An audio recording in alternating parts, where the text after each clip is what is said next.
Welcome back to another episode of TVGP's Critical Misses. I'm your host, Boston, and joining me as always is Moonpair. Hello. I'm actually not listening to anything. I'm just jamming away at my own head. We have fun here. Mhm. This is our last movie of the Fast Saga. Fast and Furious presents Hobbs and Shaw, which we'll never call it that again. Why did 9 have to get delayed? It would be such a good wrap up for this to have had 9 right here at the end. And it's unsurprising that they haven't just released it to home, like as like a home thing, because you know that thing's gonna do gangbusters in the theaters. It's literally $1 billion franchise at this point. Yeah. So yeah. Hobbs and Shaw. This is gonna be our last a little bit of programming housekeeping here. Next episode, we're going to do a ranking episode for us talking about specifically the ranking of all these films in the Fast Saga. We might not always do that in every season, because some of our seasons are going to be shorter, like next season, which we'll talk about at the end of the ranking episode. Which we already have planned. Yes, we do already have planned. We have a whole spreadsheet, and we have chosen next season's series, and at the end of... Actually, while we're talking about that, sure. If you have suggestions, feel free to send them in. Please feel free to reach out to me or Boston, because we literally sat there and went through a whole bunch of stuff. We spent an hour one day just sitting here chatting, going through lists of oh, have you seen games, this thing? comics, musics, TV shows, movies. Yeah. Obviously it will it may or may not fit the remit of this show, but send them suggestions in. Just send them in. And don't say Dragon Ball Z, because we don't. No, I don't have 4 years to dedicate to it. Go listen to All Systems Go to get your Dragon Ball Z. That's fix. right. Plus, we've both seen it 1 million times, I'm assuming. Yeah. So we'll talk about our next series then, and then we're gonna talk about a bonus movie at the end of next episode, which you can probably guess based on this, but we will talk about it probably at the end of this episode once we meet up next week. But with all that out of the way, we're gonna talk about Hobbs and Shaw. I'm kind of excited to watch this after the relationship turn that the two of them took about halfway through the last movie. And there's this scene in Fate of the Furious where they're fixing the car and they're smiling at each other and ribbing each other, and they're now we're friends. Yes. That turn kind of made me really excited to watch this, because I think I have a couple guesses and some expectations. I think my only real expectation is I want to see that sort of frenemy relationship continue, where it's we're working together and we kind of like each other, but I would still beat the crap out of you if you would give me just one chance. If you slip up, I'll just punch your face off. Yeah. So this movie has guest stars. Okay. I was sort of expecting that as well. Wait until you see some of the names, especially considering this came out very recently, and people who don't need to be in it are in it. I have a small, teeny tiny admission right here. Okay. I have only seen halfway through this movie. Okay. I have never seen this movie to its completion. This is exciting. Because I was watching it and I was probably in a bad state of mind at the time. I just wasn't feeling it. So I got up to a point of the movie and then stopped before things went total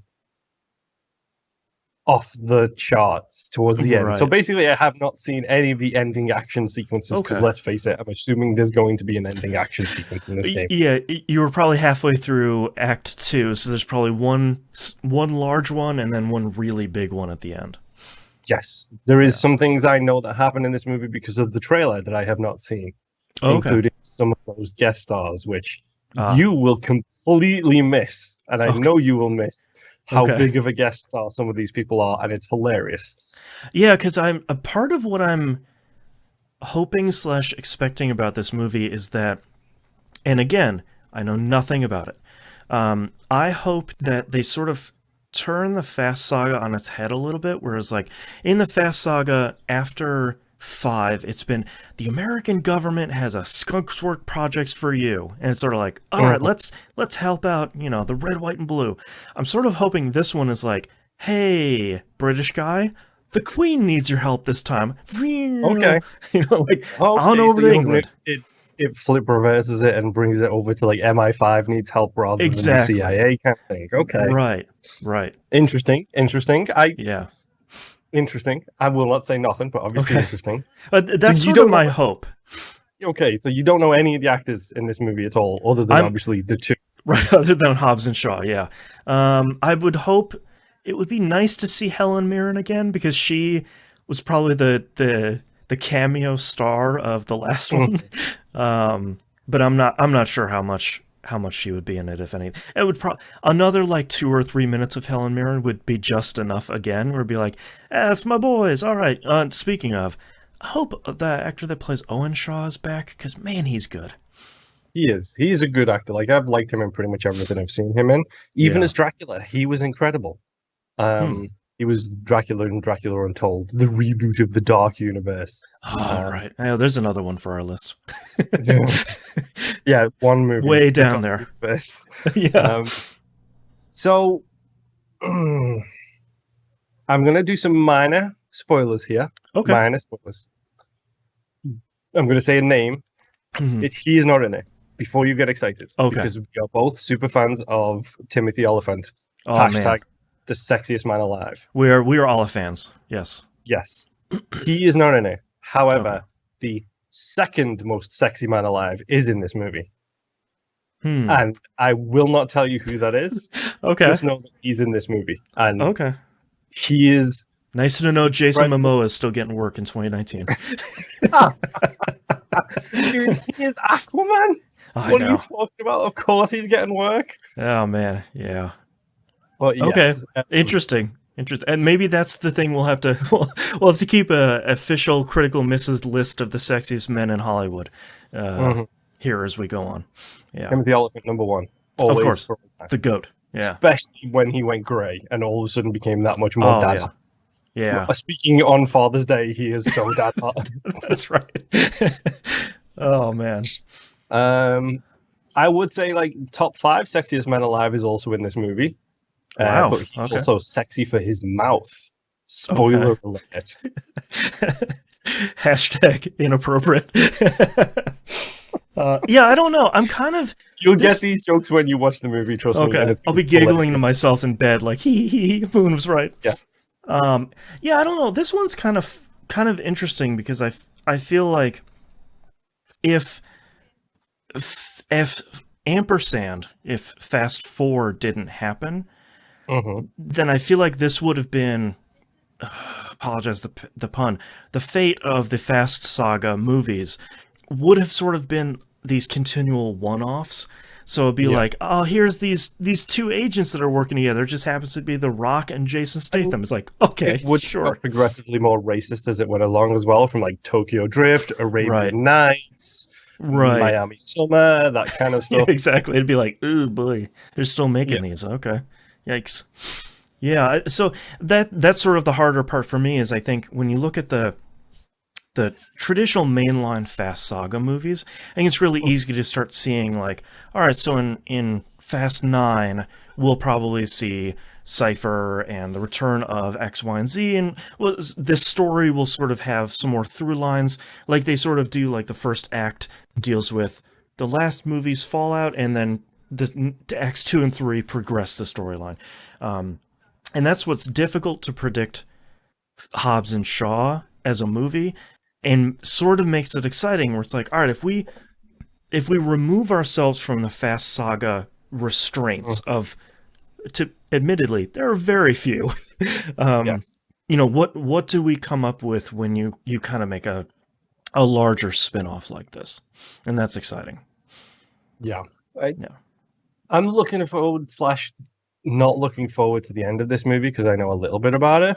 But I mean, it's one of those movies where I think if we think the previous couple of Fast movies have been quote unquote popcorn movies. Mm-hmm. This is 100% a popcorn movie. Oh yeah, like this isn't even gonna pretend to be anything more than just like, hey, let's go blow everything up, and it's like, all right, sold. Like, question: cool tech, yay or nay? And any predictions on the cool tech? I feel like if they go to England, they have to have cool tech because like they'll transforming bus or something. Yeah, and I feel like they'll have like a briefcase with a gun in it or something. Like I feel like they'll want to at least. Yeah, they're gonna like wink and nod cue it, where it's sort of like, oh, we're in England, when in Rome, wink, that sort of thing. But I don't know. I feel like the series has gotten so much more into hacking as it's been going on. So like, I feel like there has to be a hacker versus hacker scene now, because apparently that's been like the last 3 movies. Yeah, I don't know. That's sort of the tough and exciting part. Is like I genuinely don't know where this is gonna go, but I like The Rock as an actor. I don't know much about him personally, and I like Jason Statham as an action movie guy. Also don't know much about him personally. So I sort of hope that the friction between Vin Diesel and The Rock in the main series sort of has these 2 movie franchises going at the same time, where the Fast Saga can kind of continue without The Rock and just write him out completely. And then I'd kind of like to see this buddy cop movie series continue with Hobbs and Shaw, to just be on like, they're going around the world solving problems. This guy's just run through walls. This guy's like a ninja. All right, let's do it. Like that's kind of my hope, not having seen the movie. But well, if memory serves, this did make a boatload of money. Yeah, I mean, because it had the Fast and Furious movie on it. It is worth noting that certain members of the Fast and Furious family denounced this movie when it was announced. When the trailer came out, they were like, nope, not a Fast and Furious movie. Get thee away from me, Satan. Right. Don't worry, it's just Fast and Furious presents Hobbs and Shaw. Like it's like, all right, I get what you're doing. Obligations. Yeah, exactly. Where it's like, I understand how marketing works. Budget of 200 million, cumulative worldwide gross of 759 million. That's pretty good. That's also seems like a pretty cheap budget for a larger movie, especially like a Fast Saga, Saga-esque movie.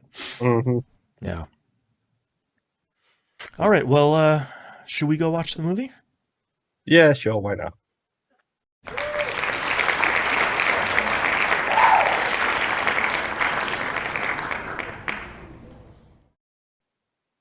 We have watched the movie.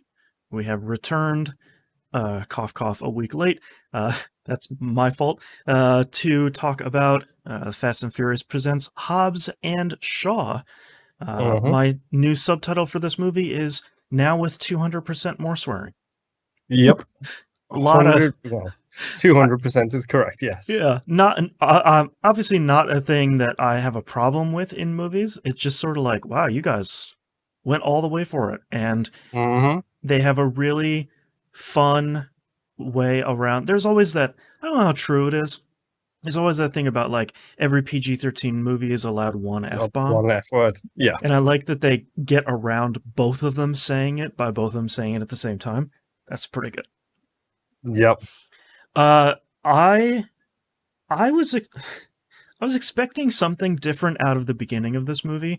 I was expecting like rolling or something like, like a Fast and Furious. It opens with Time in a Bottle. Like just this acoustic like, hey man, what if I had time in a bottle? It's like, okay. So probably a bit of a different film here. Yeah, the musical choices are definitely more varied than the new metal / hip hop that we've had from the previous Fast movies. Three of those tracks laid on top of each other all at once. That's the Fast series I know. This movie starts off on a bang with Idris Elba and his smart motorcycle that can drive itself. Yep. That's dope. As I mentioned previously on the last episode, the first part of this episode, I Right. should say. Second sexiest man alive, Idris Elba, is in this movie. Yeah, prepare for critical Mrs. : horny on Maine on this episode, apparently.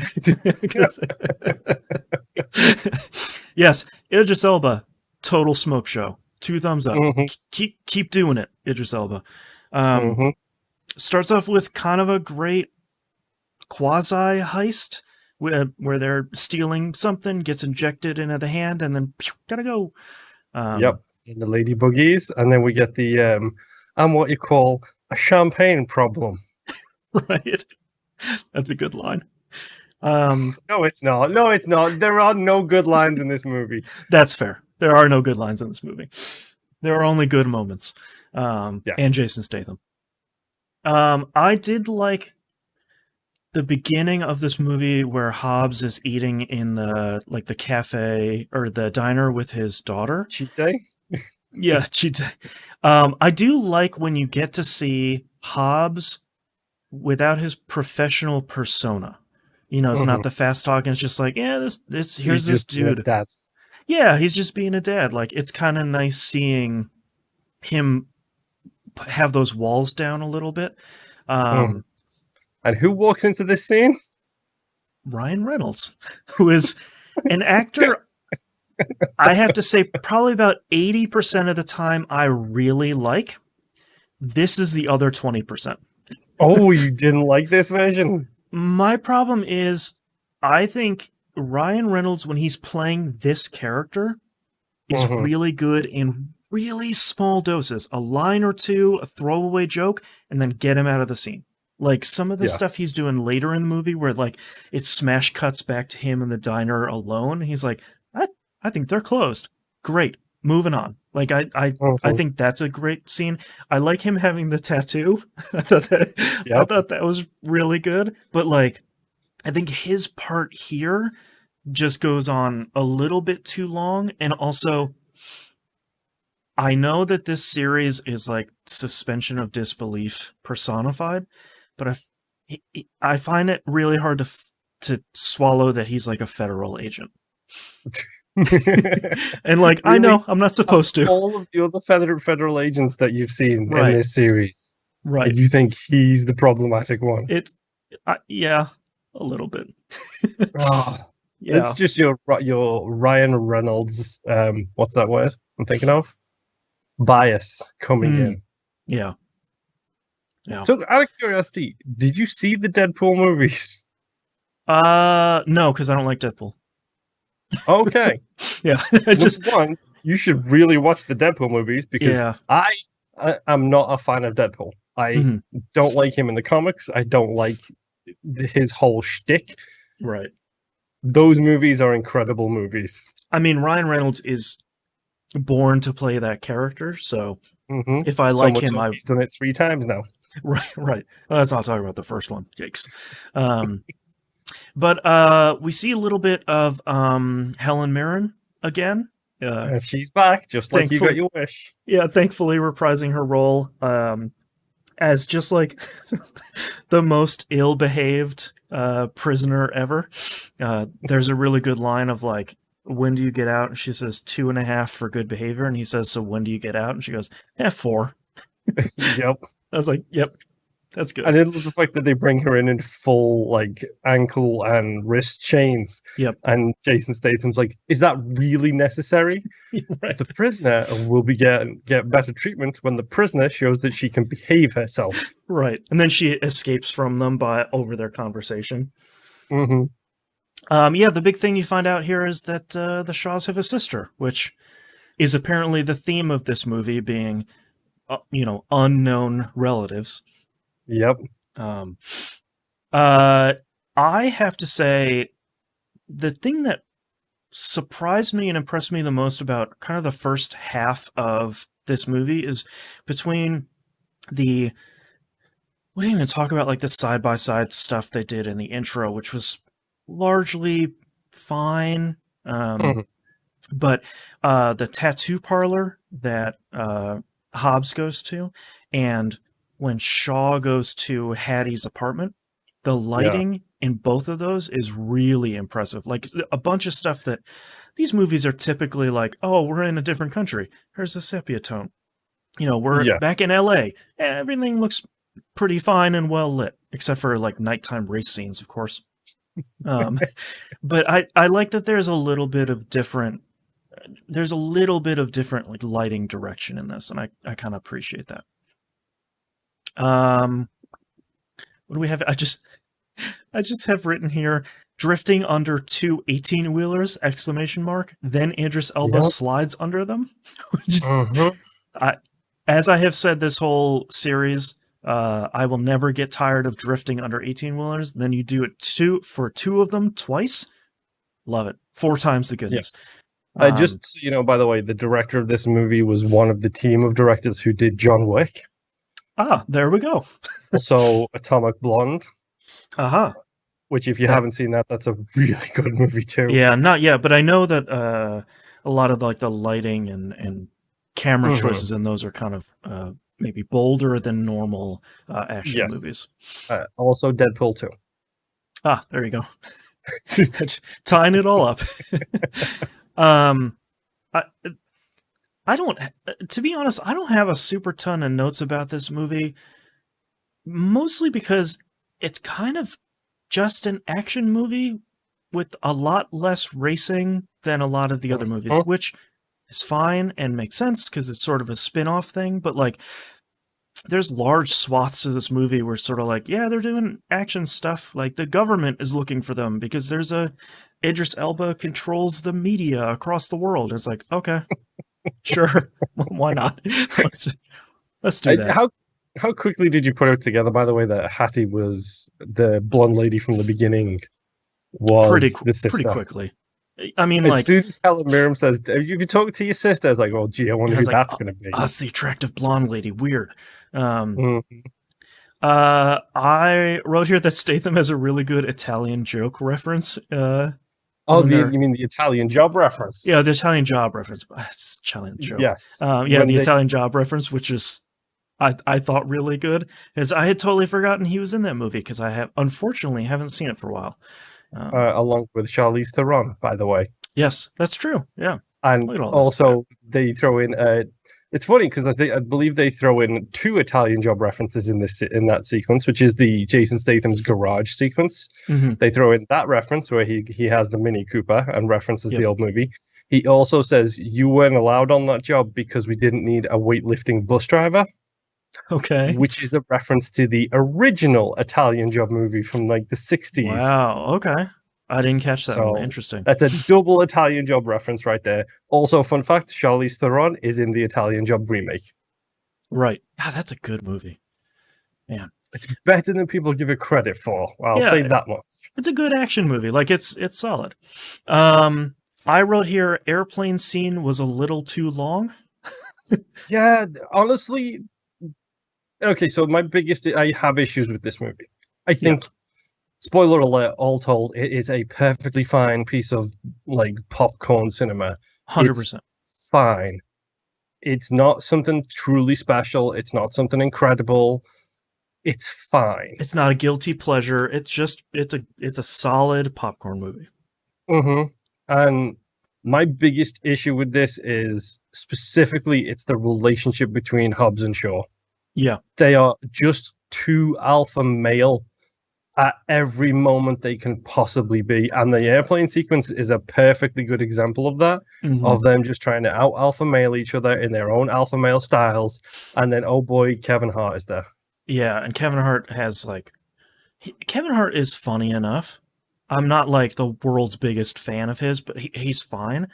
You don't give that dude that much screen time in this movie. Like it's not that interesting of a scene, and he doesn't really save it overall. But yeah, I think one of the weird things about this movie is I feel like the relationship between the two of them was left in a better spot after Fast 7? Fate. Okay. Yeah, like where they sort of made they had an understanding about each other at that point. They had their traitor moment. Yeah, and then in this moment, it's like rewind the dial a little bit and let's put it back to the middle of that movie. It's like, no, that doesn't make any sense. Yeah. I really liked the Etienne infiltration, that whole scene. Again, like everything with this movie, a touch long, but I kind of liked the whole getting in. I liked Hattie like running across the pods at the top. I liked the interrogation scene was actually pretty good, even though it was fairly brutal. Oh, the electric shocks scene. Yeah, just like them not being able to stop running their mouths long enough to stop getting murdered. Yeah, is pretty great. But I think the thing that I liked the most was the end of this, the like split second part where they're fighting on top of a truck. The three of them are fighting on top of a truck while a smokestack is coming down. I thought that was pretty good. I like a lot of the hand-to-hand fighting in this movie, largely because Idris Elba's character is just working the other two dudes. Like 100%. I love Idris Elba in this because he literally says at the start, "I am Black Superman." Yeah, and they reference that several times. And he's like, "Yeah, he really is Black Superman." Yeah, I guess he is Black Superman. Wow. Which, fun fact, he improv that line because it was actually written as "I am Black Bond." And because at the moment there is a question mark over who the next James Bond will be. Right, everyone wants Idris Elba. He didn't want to say that to potentially ruin his chances at being the next James Bond. Black Superman is a better line anyway. I agree. Yeah. 100%. So this starts like the longest third act, I think, in this franchise. Can we just agree that right there, get the machine, get out of there, get the stuff out of here, that's a good end of moment. That's a good 90-minute runtime for an action movie, and you can be done and out, and that would be perfectly satisfying. It doesn't need to be 2 hours and 15 minutes. Jeez, I think there's some fun stuff in this ending, but I agree. There is definitely some fun stuff, and I like where they go, even if I don't like what they do there. Yeah. Like Mama is great. Yes, which, for the record, if you haven't seen this movie, they go to the Isle of Samoa. Yeah. And they meet the Rock's family, which, did you catch professional wrestler Roman Reigns in this family scene? No, is that his brother? It's not his brother. Roman Reigns is one of the backgrounds. He's actually his nephew in real life. Oh, wow, okay. Plays one of his brothers in this. It's not the main brother, but it's one of the brothers in the background. I had heard at some point that Roman Reigns was in this. I was sort of hoping it was his brother, because his brother was maybe not the best actor in the movie. How dare you? Yeah. No, do you remember the bit where he like tilts his head back and goes, "Ooh, wah!" and like screams? That's Roman Reigns. Oh, okay. It's the guy standing right next to the Rock, and that happens. And don't you ever insult Cliff Curtis again. What is it? Are you a Cliff Curtis fan club? I am. He's not in good movies, but all the movies he's in, he's fantastic in. Like, he's in The Meg. He's in, which, by the way, if you want a really good bad movie, The Meg. I know the Jason Statham classic, by the way, folks. Perfect. I gotta watch it. It's a fantastic movie. He's in Sunshine. He's fantastic he's the guy in Sunshine who likes getting sits in the sunroom and like just lets the sun burn his skin over and over and over again. Like, he's a pretty solid actor. Yeah. Not in good stuff, but a pretty solid actor. I think the rest of this movie is fine. I like the reveal shot of Mama having sold all the guns, and there's just all of these like old school weapons there. I think that's a good shot.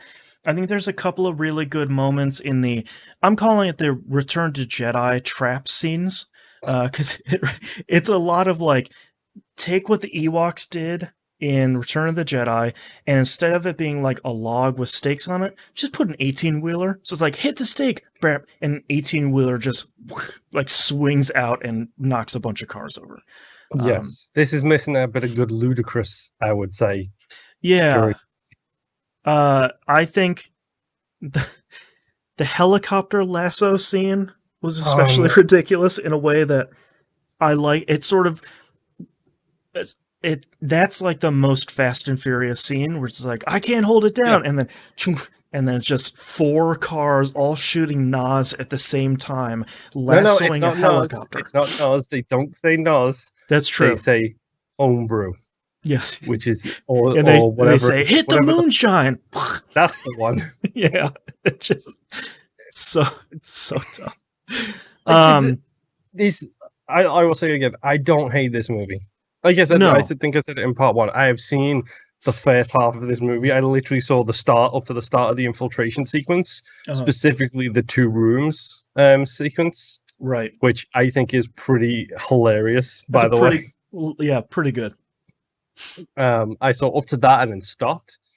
And I knew that what was coming at the end because I knew, as a wrestling fan, I knew that Roman Reigns was in this, and I knew that Roman Reigns basically does nothing in this as well. But it's so long, dude. Yeah, the only note I have here about the ending is that the movie did it about 30 times, but I did not get sick of someone punching someone else in slow motion and the water flying off of them. I think that's super dope. The waterfall fight sequence. Yeah, and like I liked the voice on the like Idris Elba's boss. The director. The director, that's right. I liked the like vocal effects they put on that. My last 2 notes here are mid-credits thing. Locke finally stabs a guy with a brick, which I thought was an okay scene.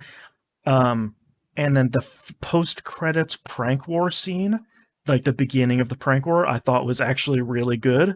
Yeah, him calling the cops on Statham. Right, and like, I agree with you. I think this movie is fine. Often it feels a lot like a contractual obligation film, where it's sort of like, yeah, we're going to do this thing elsewhere that seems to have no real impact on really anything else. But I almost want to see, we'll probably never get it, but I almost want to see a second one that's just the prank war back and forth. Like, it's just 90 straight minutes of prank wars escalating until, like, Hobbs they and both Shaw have rocket jackass. launchers. Yeah, like, it's just, yeah. Hobbs and Shaw is fine. I kind of wish Fast 9 was out now so we could sort of finish season 1 on what I would assume would be a higher note. Because Hobbs and Shaw is...